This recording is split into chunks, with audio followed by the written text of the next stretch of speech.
하나님의 말씀을 봉독합니다. 구약성경 다니엘서 6장입니다. 구약성경 1243쪽 다니엘서 6장입니다. 다니엘 6장 1절에서 10절까지의 말씀입니다. 다니엘 6장 1절에서 10절까지의 말씀 제가 봉독하겠습니다. 다리오가 자기의 뜻대로 고관 120명을 세워 전국을 통치하게 하고 또 그들 위에 총리 셋을 두었으니 다니엘이 그 중에 하나이라. 이는 고관들로 총리에게 자기의 직무를 보고하게 하여 왕에게 손해가 없게 하려 함이었더라. 다니엘은 마음이 민첩하여 총리들과 고관들 위에 뛰어나므로 왕이 그를 세워 전국을 다스리게 하고자 한지라. 이에 총리들과 고관들이 국사에 대하여 다니엘을 고발할 근거를 찾고자 하였으나 아무 근거, 아무 허물도 찾지 못하였으니 이는 그가 충성되어 아무 그릇됨도 없고 아무 허물도 없음이었더라.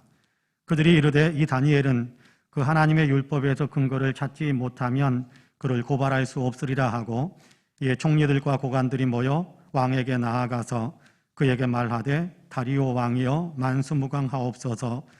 나라의 모든 총리와 지사와 총독과 법관과 관원이 의논하고 왕에게 한 법률을 세우며 한 금령을 정하실 것을 구하나이다. 왕이여 그것은 곧 이제부터 30일 동안에 누구든지 왕 외에 어떤 신에게나 사람에게 무엇을 구하면 사자굴에 던져 넣기로 한 것이니이다. 그런즉 왕이 원하건대 금령을 세우시고 그 조서에 왕의 도장을 찍어 메대와 바사에 고치지 아니하는 규례를 따라 그것을 다시 고치지 못하게 하옵소서 하며, 이에 다리오 왕이 조서에 왕의 도장을 찍어 금령을 내니라. 다니엘이 이 조서에 왕의 도장이 찍힌 것을 알고도 자기 집에 돌아가서는 윗방에 올라가 예루살렘으로 향한 창문을 열고 전에 하던 대로 하루 3번씩 무릎을 꿇고 기도하며 그의 하나님께 감사하였더라. 아멘. 이 말씀에 큰 은혜가 있기를 원합니다. 이제 추수목주 감사주일 이렇게 예배인데, 제가 다른 때는 성가대 하지 못했는데 성가대 10명 이내로 10명 이내로 한 명이 넘어갔습니다만 10명 이내로 성가대를 구성해서 성가대원 가운데 10명 정도만 뽑아가지고 감사절, 감사 찬양으로 하나님께 영광 올려드리자 그렇게 부탁을 했습니다. 그래서 아마 제안을 했어도 너도 나도 다 한다고 그래서 11명 되신 것 같은데 성가대 찬양이 있겠습니다. 네.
예, 귀한 찬양해 주셔서 감사합니다.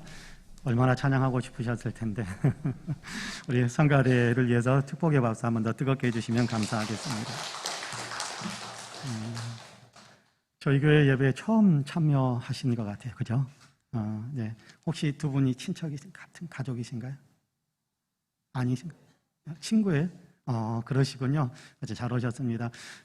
예전에 오셨었죠? 예. 어쨌든 잘 오셨습니다. 잠깐만 한번 일어나 주시면, 두 분 다 같이 일어나 주시면 축복의 박수 한번 뜨겁게 했으면 좋겠습니다. 감사합니다.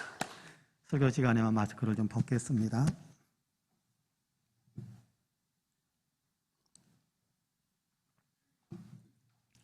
할렐루야.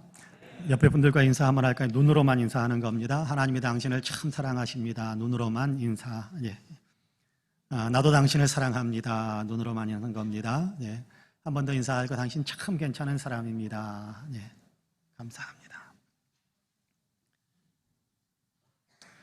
두 딸을 둔 아버지가 계셨는데 이분은 늘 부정적으로 생각하는 그런 삶의 태도가 좀 있었던 분입니다. 큰 딸을 집신장사에게 시집 보냈고 둘째 딸은 우산장사에게 시집을 보냈습니다. 그리고는 그때부터 더 매일같이 걱정하고 앓는 소리가 더 심해졌습니다. 비가 오는 날이면 이렇게 비가 오니 어디 집신이 하나라도 팔리겠는가, 내 큰 딸은 이제 거지가 되겠네, 그러면서 우는 소리를 합니다. 비가 그치고 하늘이 맑아지면 햇빛이 비치면 이렇게 햇빛이 비치니 어디 우산이 하나라도 팔리겠는가, 이제 내 둘째 딸은 망하게 생겼네 하면서 앓는 소리를 했다고 합니다. 비가 오면 오는 대로 우는 소리, 날이 좋으면 날이 좋은 대로 앓는 소리를 내며 날마다 걱정과 푸념을 쏟아놓으면서 사셨다고 해요. 그런데 옆 동네에도 집신장사와 우산장사에게 딸들을 시집 보낸 아버지가 있었습니다. 그런데 이 아버지는 항상 긍정적인 마음을 갖고 있었습니다. 비가 오면, 이렇게 비가 많이 오니 작은 딸이 우산을 많이 팔아서 돈을 벌겠구나, 정말 고마운 일이야 라면서 기뻐했고, 햇빛이 비치는 날이 되면 날씨가 이렇게 좋으니 우리 큰딸내가 집신을 많이 팔아서 부자가 되겠네, 하늘이 참 고맙기도 하지 라면서 기뻐했다고 합니다. 그러니까 이분은 비가 와도 기쁘고 비가 오지 않고 햇볕이 비쳐도 기쁘고 감사하면서 매일매일 그렇게 행복하게 살아가는 것이었습니다. 똑같은 일을 겪는 일이지요. 똑같은 일을 겪은 상황이지요. 그런데 어떤 사람은 우는 소리, 앓는 소리를 내면서 불행에 빠지고, 어떤 사람은 똑같은 상황에서도 기쁘고 감사하다면 행복하게 살아가는 그런 인생을 살더라는 겁니다. 이로 보건대 기쁨을 누리고, 마음의 기쁨을 누리고 마음에서부터 감사하는 그런 어떤 삶을 살아갈 수 있는 것은 환경이나 상황에 달려있는 것이 아니다라는 사실을 우리가 알 수 있을 것 같습니다. 기쁨이나 감사하는 것은 마음의 자세, 마음의 태도에 달려있다라는 것을 우리가 알게 되는 겁니다. 좋은 일이 있다고 하면 모두가 다 기뻐할 것 같은데, 모두가 다 감사할 것 같은데 그러지 못한 경우들도 있더라는 거예요. 마음의 자세, 마음의 태도에 따라서 기뻐하는 반응을 나타내는 사람도 있겠지만, 그럼에도 불구하고 불평하고 원망하는, 없는 것 때문에 더 불행하는 그런 마음을 쏟아놓는 사람들도 있더라는 겁니다. 불편하고 좋지 못한 일을 겪게 된다고 해서 모두가 다 불평하고 원망만 쏟아내는 것은 또한 아닌 것 같습니다. 물론 불평하고 원망하는 사람들도 많이 있겠지만 마음의 자세에 따라서 그 좋지 못한 환경 속에서도 그럼에도 불구하고 감사로, 기쁨으로 반응하는 사람들도 있더라는 겁니다. 가슴 아플 것 같은 상황이지만 그럼에도 그 가운데서 감사하는 것을 찾으면서 감사하는 삶을 살아가는 사람이 있더라는 거예요. 다니엘이 바로 그런 사람 가운데 한 사람이었습니다. 다니엘의 형편은 결코 좋은 것이 아니었거든요. 나라를 잃었지요. 원치 않는 곳에 끌려와 살고 있지요. 성실하고 충성스럽게 살아가는데도 사람들은 시기와 미움으로 그를 공격하고 있습니다. 그럼에도 자기가 지금까지 사랑을 베풀고 잘해주었는데, 그럼에도 불구하고 그 시기와 미움을 받는 그런 상황 속에서 자기 편이 되어주는 사람마저 없습니다. 다 등을 돌리고 있습니다. 심지어는 자기 동족들까지도 다니엘을 외면하고 있습니다. 억울했을 겁니다. 화도 많이 났을 거예요. 그럼에도 다니엘은 원망하거나 저주하지 않습니다. 대신에 하나님 앞에 나아가서 겸손하게 엎드려 기도하면서 감사를 쏟아놓고 있었다라고 오늘 우리가 읽은 본문에서는 가르쳐주고 있습니다. 사람들이 자기에게 등 돌린 것에 대해서 감사하는 것은 물론 아니겠지요. 시기와 미움을 받는 것이 감사하다라고 이야기하는 것도 아니었을 것입니다. 불편하고 고통스러운 상황이 내게 밀려와서 감사하다, 그런 마음은 아니었을 겁니다. 그럼에도 불구하고 시기하고 불평을 받고 시기하고 원망을 받고 또 미움과 질시를 받고 좋지 못한 여러 가지 안타까운 상황에 놓여 있지만 그럼에도 불구하고 감사하는 그런 마음을 가지고 있었던 겁니다. 그럼에도 불구하고 하나님께 감사드리는 편을 선택하면서 사는 것이지요. 이렇게 감사하는 편을 선택할 수 있는 것은 그의 믿음의 힘입니다. 믿음으로 감사하는 편을 선택한 거지요. 불편한 일이 있고 고통스러운 상황이 전개되고 시기와 미움과 외면을 당하는 상황에서도 그럼에도 불구하고 하나님을 믿음으로, 그럼에도 불구하고 하나님을 믿는 믿음 안에서 감사로 반응하는 편을 선택하면서 사는 겁니다.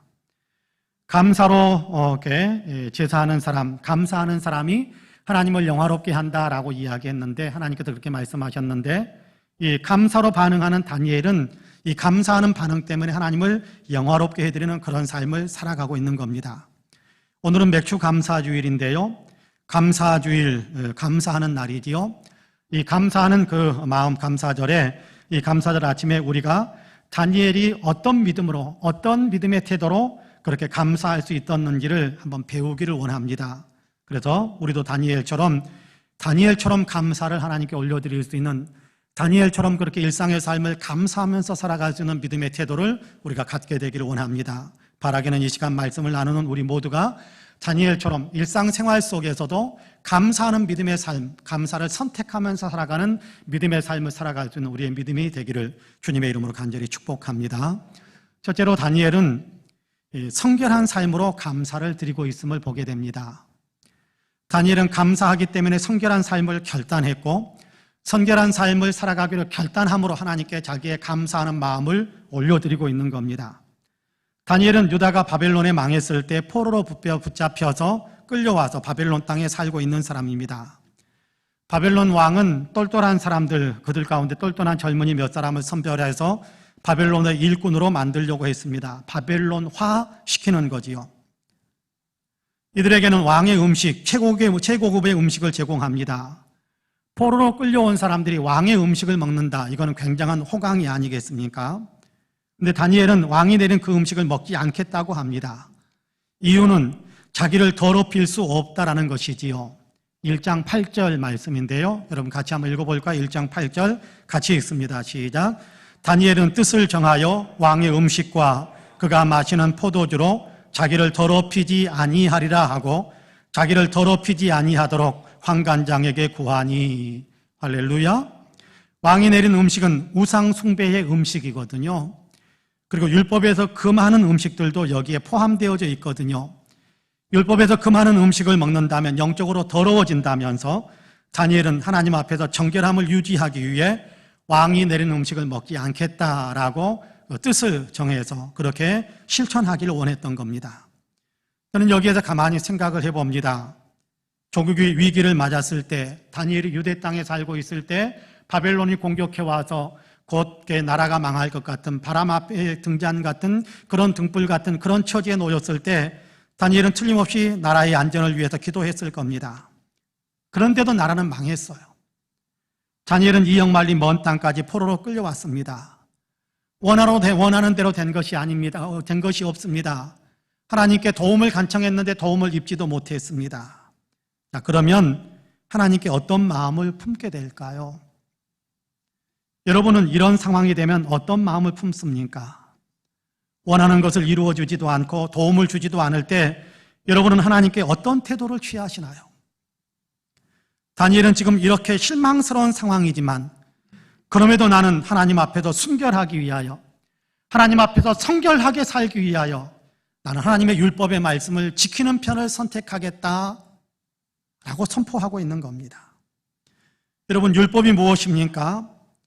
하나님께서 이스라엘 백성들을 애굽에서 건져내셔서 구원시키신 후에 너희는 구원받았으니까 구원받은 백성으로서 이렇게 살아라 라고 들려주신 것이 율법입니다.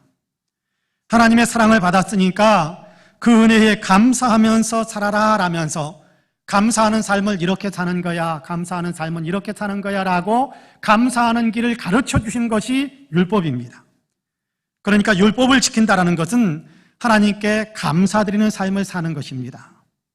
다니엘이 지금 나라 이름 서름 가운데 있고 타국에 끌려온 고통스러운 상황에 놓여 있습니다만 그럼에도 불구하고 율법을 지키겠다라고 하는 것은 그럼에도 불구하고 하나님 감사합니다 라고 고백하고 있는 것입니다.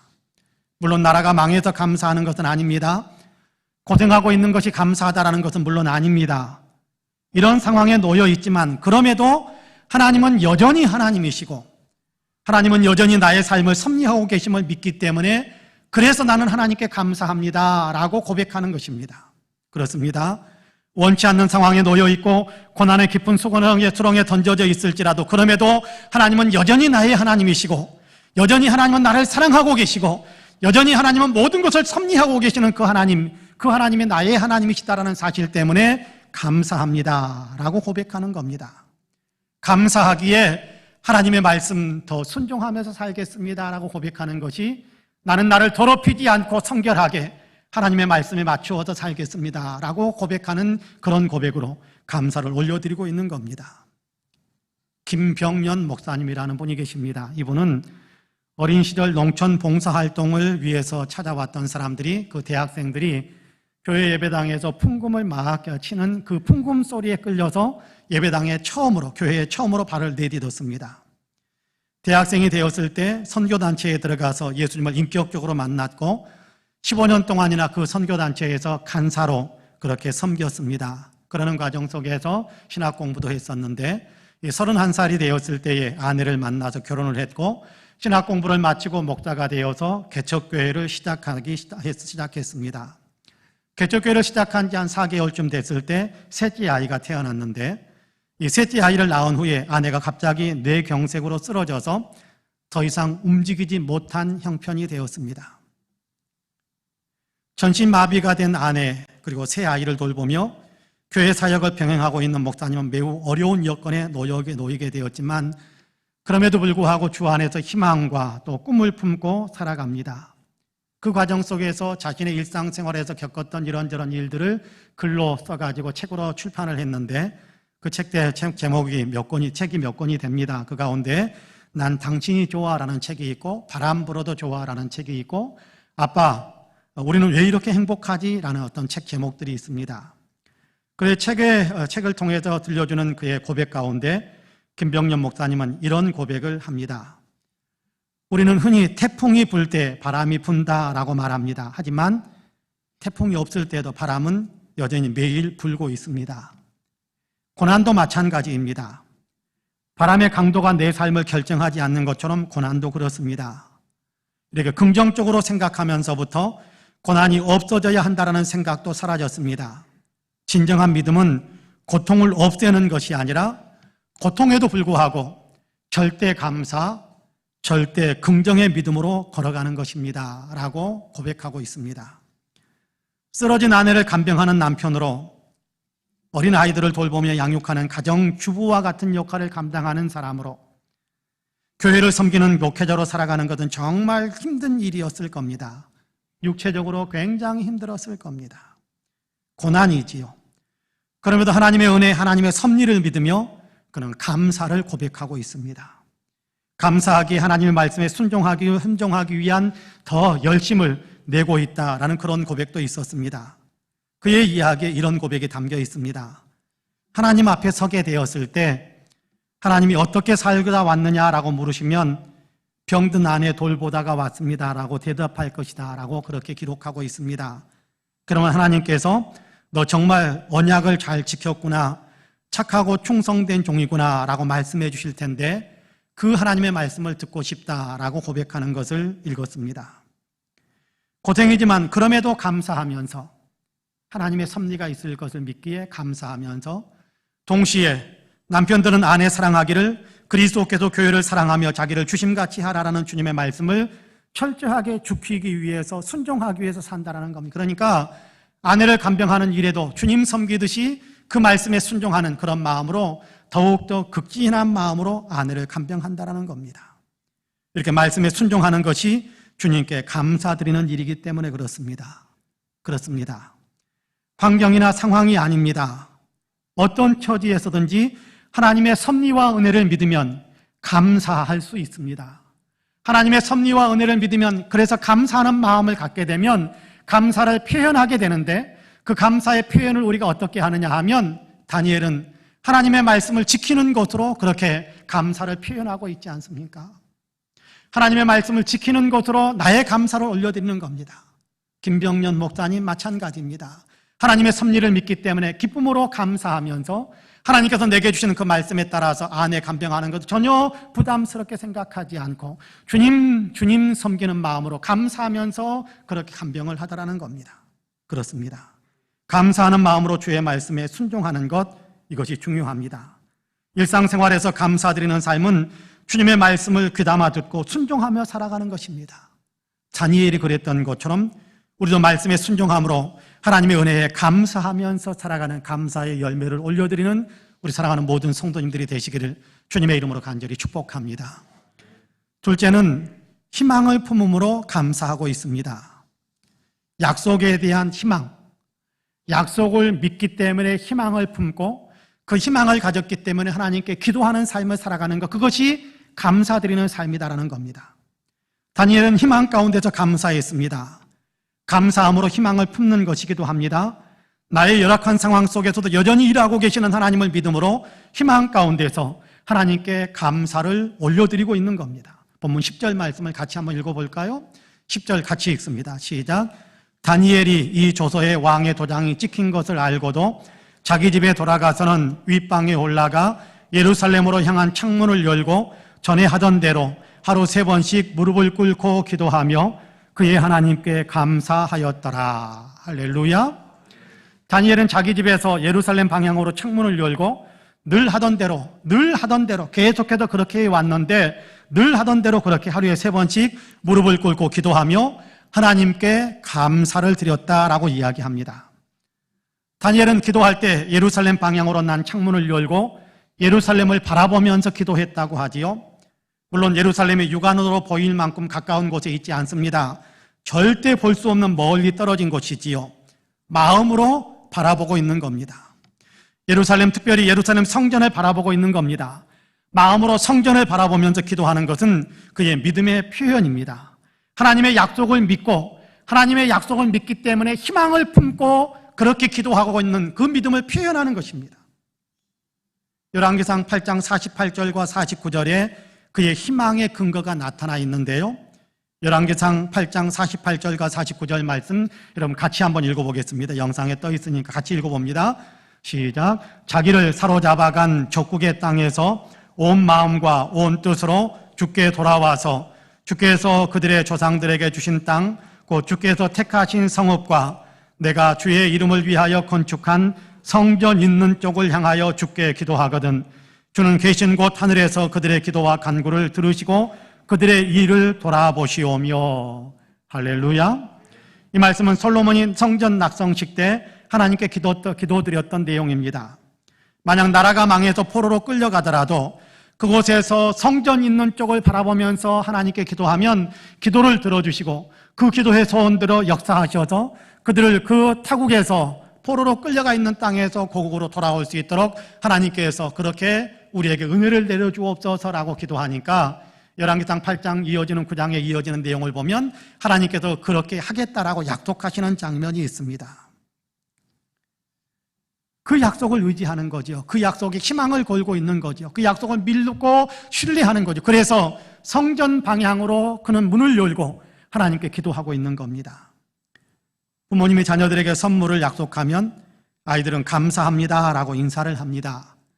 당장의 선물이 눈앞에 보이지 않지만 그렇더라도 희망 가운데서 기다리면서 감사합니다 라고 이야기하기도 하고, 희망 가운데 기다리고 있다는 것이 어떻게 증거로 나타나느냐 하면 늘 부모님에게 아빠 지난번에 이렇게 약속했지, 엄마 지난번에 이렇게 선물 주기로 약속했지, 그러면서 그 약속받은 그 선물에 대한 얘기를 끊임없이 되풀이하고 반복해서 이야기합니다. 만약 약속을 했는데도 우리의 자녀가 그 약속받은 그 선물에 대해 한마디도 하지 않는다면 내 자녀는 나를 신뢰하지 않는 겁니다. 믿지 않는 거예요. 포기하고 있는, 그러니까 한마디도 안 하는 거예요. 그러나 그 약속한 것에 대해서 계속해서 이야기하면서 이렇게 약속했지, 이렇게 약속했으니까 반드시 지켜줘야 돼 라면서 이야기하는 자녀가 있다고 한다면 부모님의 약속을 철석같이 믿고 있는 거예요. 믿으면서 기대하면서 희망을 품고 고마우니까 아빠 이렇게, 엄마 이렇게 그 이야기를 하는 거예요. 감사하면서 기쁨으로 그렇게 되뇌이고 있는 겁니다. 하나님의 약속을 믿는 사람은 그 약속을 의지하면서 기도하는 거지요. 마찬가지거든요. 감사함으로 기도하는 겁니다. 다니엘은 지금 기도함으로 하나님께 감사를 드리고 있는 겁니다. 하나님의 약속이 희망을 걸고 하나님께서 약속하셨으니까 그 일이 이루어질 것이다라는 믿음을 가지고 감사하면서 기도를 올려드리고 있는 것이지요. 우리에게도 하나님의 약속이 주어져 있지 않습니까? 대표적으로 우리가 사랑하는 주님의 약속 가운데 한 구절, 로마서 8장 28절의 말씀입니다. 같이 한번 읽어볼까요? 로마서 8장 28절 같이 읽어봅니다. 우리가 알거니와 하나님을 사랑하는 자 곧 그의 뜻대로 부르심을 입은 자들에게는 모든 것이 합력하여 선을 이루느니라. 할렐루야. 모든 것이 합력하여 선을 이룰 것이다라는 하나님의 약속입니다. 좋은 일만 선을 이루는 데 사용되어진다라는 것이 아닙니다. 좋지 않은 일들, 힘든 일들도 선을 이루는 데 쓰임받게 된다라는 그런 이야기죠. 그리고 모든 일들을 다 합해서 하나님께서는 결국 하나님의 선한 것을 우리에게 이루어 주신다라고 이야기합니다. 그러므로 우리는 어떠한 형편에서든지 하나님께서 반드시 하나님의 좋은 것을 만들어내실 것을 믿을 수 있는 근거가 있는 거지요. 이 약속을 믿는다면 우리는 모든 여건과 상황 속에서도 하나님께서 좋은 것을 만든다라는 희망을 품게 되는 것입니다. 이 믿음으로 희망을 품게 되는 거지요. 그럼 우리는 힘들고 어려운 처지에 놓여 있을 때조차도 이 일을 통해 선을 이루실 하나님을 믿고 감사하면서 기도할 수 있는 겁니다. 사도 바울은 감옥에 갇혀 있으면서도 감옥 밖에 있는 빌립보 교인들을 향해서 그렇게 이야기하지요. 아무것도 염려하지 말고 다만 모든 일에 기도와 간구로 너희 구할 것을 감사함으로 하나님께 아뢰라. 그렇게 말씀합니다. 그렇습니다. 하나님을 믿기에, 하나님께서 선을 이루실 것을 믿기에 어떤 형편에서든지 감사함으로 기도할 수 있는 겁니다. 약속을 믿고 희망을 품고 기도하는 것은 곧 약속을 주신 하나님께 감사를 올려드리는 것과 같습니다. 약속을 믿고 희망을 품고 감사함으로 기도할 때 즉각적으로 그 희망이 이루어지는 일들도 수없이 많습니다. 그러나 또 한편으로는 약속을 믿고 희망을 품고 기도할 때 그 일들이 속히 이루어지지 않는 일들도 종종 있습니다. 다니엘도 그런 상황에 있었던 것 같아요. 여러분, 오늘 우리가 읽은 본문 다니엘 6장, 이때의 다니엘의 나이는 얼마나 되었다고 생각합니까? 이때의 다니엘의 나이는 아마 80대 중후반, 좀 많이 잡으면 90대 중반 정도 되는 어떤 그런 나이였을 겁니다. 그는 느부갓네살 왕에게 붙잡혀서 끌려왔었거든요. 그리고 느부갓네살 왕이 죽으니까 그 다음에 벨사살이라는 사람이 왕이 되었고, 벨사살이라는 사람이 죽고 난 다음에 다리오라는 사람이 왕이 됩니다. 오늘 우리가 읽은 본문 1절을 보니까 다리오 왕 때에 이런 일이 있었다라고 설명하고 있습니다. 그러니까 다니엘이 느부갓네살 왕에게 끌려가가지고 느부갓네살, 벨사살, 다리오 이 세 명의 왕을 섬기고 있는 겁니다. 여러분, 세 왕이 교체되는 그 시간이 얼마나 길겠습니까? 그러니까 다니엘이 나이가 많이 들었을 거예요. 오랜 세월이 바벨론 땅에서 지나가고 있는 겁니다. 그동안 계속해서 다니엘은 예루살렘 쪽을 향해서 그의 몸을 돌리고 예루살렘 성전 쪽을 바라보면서 기도했을 겁니다. 그런데 그들이, 이스라엘 백성들이 다니엘이 예루살렘으로 돌아오는 그 문이 속히 열린 것은 아니었어요. 그럼에도 그는 포기하지 않고 계속해서 약속을 믿고 희망을 품고 감사하면서 기도하고 있는 겁니다. 그리고 마침내 다리오 왕이 죽은 다음에 고레스 왕이 올라가게 되는 새로운 왕자 파사라는 제국이 새롭게 시작이 되는데, 그 고레스 왕이 되었을 때에 이스라엘은 예루살렘으로 돌아갈 수 있는 문이 활짝 열리게 되었습니다. 다만 그 일이 이루어질 때까지 계속해서 하나님의 약속을 믿고 희망 가운데서 기도하는 것, 이 믿음의 자세를 다니엘은 계속해서 유지했던 것이고, 우리도 그 믿음의 자세를 계속해서 유지하는 것이 하나님께 감사를 올려드리는 일이기도 하다라는 사실을 우리가 기억할 수 있었으면 좋겠습니다. 하나님의 약속을 신뢰하는 것, 하나님의 약속을 믿기에 희망을 품는 것, 희망을 품기 때문에 기도하는 것, 이 믿음의 자세가 하나님께 올려드리는 감사의 내용이라는 겁니다. 지금 상황이 좋지 않다고 해서 믿음을 버리거나 희망을 버리지 말아야 합니다. 어떤 처지에 있든지 그럼에도 나는 하나님의 약속을 받은 사람, 모든 것이 합력하여 선을 이루게 될 것이라는 하나님의 약속을 받은 사람임을 확신하면서 지금 그 약속을 믿고 그 약속을 주신 하나님께 감사하면서 기도하는 삶을 살아가는 겁니다. 이것이 감사를 올려드리는 길입니다. 약속을 믿는 거지요. 약속을 믿기에 희망을 품는 거지요. 희망을 품었으니까 희망을 가진 사람답게 하나님께 하나님 약속하신 것을 이렇게 이루어 주옵소서 희망 가운데 기도하는 겁니다. 그러면서 기다리는 겁니다. 이것이 하나님께 감사드리는 길입니다. 다니엘은 기도하며 그의 하나님께 감사하였다라고 이야기하지 않습니까? 그렇습니다. 우리에게도 이런 감사 올려드리는 믿음이 있게 되기를 간절히 원합니다. 약속을 믿고 희망을 품고 기도하면서 감사하는 것, 그런 믿음의 삶을 우리가 일생 다가도록 그렇게 살아갈 수 있게 되기를 주님의 이름으로 간절히 축복합니다. 마지막으로 헌신과 희생으로 드리는 감사입니다. 다니엘은 감사를 드리기 위해서 희생을 감수합니다. 다니엘은 감사를 드리기 위해서 자기의 목숨을 내겁니다. 감사하는 일을 위해서. 그럼 본문 7절에서 10절까지의 말씀을 같이 한번 읽어볼까요? 7절에서 10절까지 같이 읽습니다. 시작. 나라의 모든 총리와 지사와 총독과 법관과 관원이 의논하고 왕에게 한 법률을 세우며 한 금령을 정하실 것을 구하나이다. 왕이여, 그것은 곧 이제부터 30일 동안에 누구든지 왕예에 어떤 신에게나 사람에게 무엇을 구하면 사자굴에 던져 넣기로 한 것이니이다. 그런즉 왕이여, 원하건대 금령을 세우시고 그 조서에 왕의 도장을 찍어 메대와 바사에 고치지 아니하는 규례를 따라 그것을 다시 고치지 못하게 하옵소서 하며, 이에 다리오 왕이 조서에 왕의 도장을 찍어 금령을 내니라.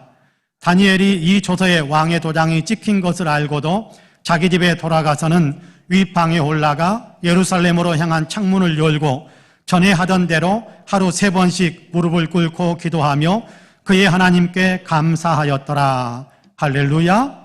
다니엘은 하나님께 감사를 드렸습니다. 그런데 이것은 목숨을 건 일이었습니다. 바벨론 땅에는 다리오 왕의 새로운 명령이 내려져 있었기 때문입니다. 다니엘을 미워하는, 시기하는 방백들이 왕에게 아첨을 해서 새로운 명령을 만든 겁니다. 앞으로 30일 동안 바벨론 사람들은 누구나 왕예의 그 어떤 신에게나 신에게 기도도 하지 말고 어떤 사람에게도 어떤 부탁도 하지 말라라는 그런 명령이지요. 만약 이 명령을 어기면 사자밥이 되게 만들겠다라는 병벌이 딸린 그런 명령입니다. 왕의 이 명령이 공표되었습니다. 다니엘도 이 사실을 압니다. 그런데 다니엘은 자기 집에 돌아가서 항상 그랬던 것처럼 창문을 열고 하나님께 기도하며 하나님께 감사를 올려드렸습니다. 기도하다가 발각되면 사자밥이 된다는 사실을 알면서도 그는 하나님께 감사 기도하는 것을 그치지 않았던 겁니다. 다니엘은 자기 생명의 안위보다 하나님께 마땅히 드려야 할 감사를 더 중요하게 생각했던 겁니다. 그러므로 왕의 명령 앞에서도 전혀 주저하지 않고 하나님께 감사의 기도를 올리고 있는 겁니다. 정말 본받을 만한 아름다운 감사의 신앙이 아닌가 생각합니다. 예수님이 세상에 계실 때 이와 같은 마음으로 감사를 드렸던 한 여인이 있었지요. 예수님께 향유를 부어드린 여인입니다. 최소한 300데나리온 가치의 향유였는데 그 모든 것을 예수님께 부어드렸습니다. 당시 일반 사람들의 하루 임금이 한 데나리온입니다. 300데나리온이면 그러니까 일반 근로자들의 1년 연봉에 해당되는 이런 가치가 있는 거지요. 여인은 1년 연봉을 아낌없이 예수님께 부어드린 겁니다. 생활이 넉넉해서 그런 것이 아닙니다. 배경을 가만히 살펴보면 여인의 생활은 굉장히 어려운 처지에 있었을 겁니다. 그럼에도 그렇게 아낌없이 헌신을 부어드렸던 겁니다. 주님의 은혜와 사랑에 감사해서 자기의 모든 것을 다 아낌없이 다 내어드리는 마음으로 감사를 쏟은 겁니다. 감사에는 이렇게 헌신과 희생이 따르는 것이 정상입니다. 감사에는 헌신과 희생이 담겨지게 됩니다. 아무런 부담이 되지 않는 감사는 아마 적선하는 것일 수 있을 겁니다. 적선하는 것은 대체적으로 부담 없이 하잖아요. 근데 감사하는 것은 부담과 좀 헌신과 희생이 좀 같이 덧붙여질 때 감사가 진짜 감사다워지거든요. 며칠 전에 제가 선배 목사님께 감사를 표해야 할 일이 좀 있었습니다. 식사라도 좀 같이 하면서 감사를 드리고 싶어서 식사 대접을 하면서 감사의 선물을 작게 준비해서 그렇게 드렸습니다. 제법 예산이 들었습니다. 생활비가 너무 빠듯한데 그 빠듯한 생활비에서 쪼개어서 그렇게 하다 보니까 많은 부담이 된 것도 사실입니다. 그럼에도 불구하고 아깝다라는 생각은 전혀 없었습니다. 그렇게 하고 나니까 도리어 제 마음에 큰 기쁨이 밀려들었습니다. 이것이 감사하는 것이구나라는 생각이 다시금 제 마음속에 많이 깨달아졌습니다. 그렇습니다. 감사하는 것은 그렇게 하는 겁니다. 내게 있는 것을 기쁨으로 내어드리는 것, 그것이 감사거든요. 희생이 되고 헌신이 되더라도 부담이 되더라도 기쁘게 내어드릴 수 있는 것, 그것이 감사하는 마음입니다. 물질로, 정성으로, 헌신으로, 희생으로 고마움을 나타내는 것, 그것이 감사하는 거거든요. 다니엘은 그렇게 감사하고 있는 겁니다. 장로님 한 분이 모친상을 당하셨습니다. 장남인데 형제 자매들이 있습니다. 장례가 진행되는 동안에 평화롭고 조용히 아주 질서 있게 모든 사람들의 얼굴에도 그렇게 평안함이 묻어있는 그런 장례 절차가 진행이 되었습니다. 많은 사람들이 보기에 참 좋다, 좋아 보였다라고 그렇게 칭찬하는 소리까지 들렸습니다. 모든 장례 일정을 다 마친 후에 장로님이 목사님을 찾아와서 장례식을 진행해 주셔서 감사하다고 인사를 하면서 이런 이야기를 하셨습니다. 뉴스를 보면 종종 부모님 장례식 때 자녀들 간에 다툼이 일어나는데 원인은 다 유산 분배 문제 때문에 그렇게 갈등과 싸움이 일어나는 것 같더라라고 이야기하셨습니다. 그래서 장로님은 어머님이 돌아가시자 형제 자매들을 불러서 그렇게 선포를 했답니다. 장남이라고 해도 더 가지지 않겠다. 우리가 사남매니까 똑같이 4등분 해가지고 똑같이 나누겠다라고 선포를 했답니다. 사실 부모님의 집을 구입할 때 장남인 장모님이 대부분의 예상을 담당했었습니다. 그러므로 얼마든지 권리를 더 주장할 수도 있었습니다. 그럼에도 권리를 전혀 주장하지 않겠다고 하니까 형제 자매들의 마음이 평안해졌나 봅니다. 그래서 평안함 가운데 평온하게 모든 장례 절차를 진행할 수 있었답니다. 그러면서 하는 말씀이 장로인 내가, 예수 잘 믿으라고 권면하는 내가 그렇게 하는 것이 하나님께 영광 돌리는 일이 될 것 같고 그렇게 하는 것이 하나님께 감사드리는 일이 될 것 같아서 그렇게 했노라고. 근데 그렇게 하고 나니까 물질적으로는 이렇게 많이 채워진 것은 아니지만 그렇게 하고 나니까 마음이 너무 기쁘고 평안하다. 그렇게 고백하는 것을 들었습니다. 성령의 기쁨이 있는 거지요. 저는 이분이 정말 하나님의 은혜를 받은 분이구나, 하나님께 정말 감사하면서 사시는 분이구나라는 생각을 했습니다.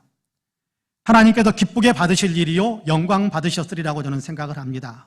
그렇습니다. 감사는 물론 주님께 직접적으로 올려드릴 수도 있는 겁니다. 주님이 기뻐하시는 일에 헌신하는 그런 것이 감사 올려드리는 일일 수 있습니다.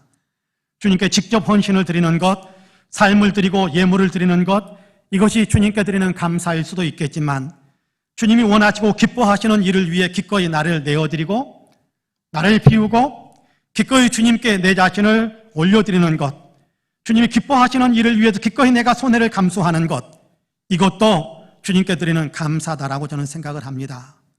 이런 감사의 내용이 우리에게 많이 있어야 된다고 생각합니다. 일상의 삶 속에도 우리가 정말 감사하면서 산다는 것은 그런 거거든요.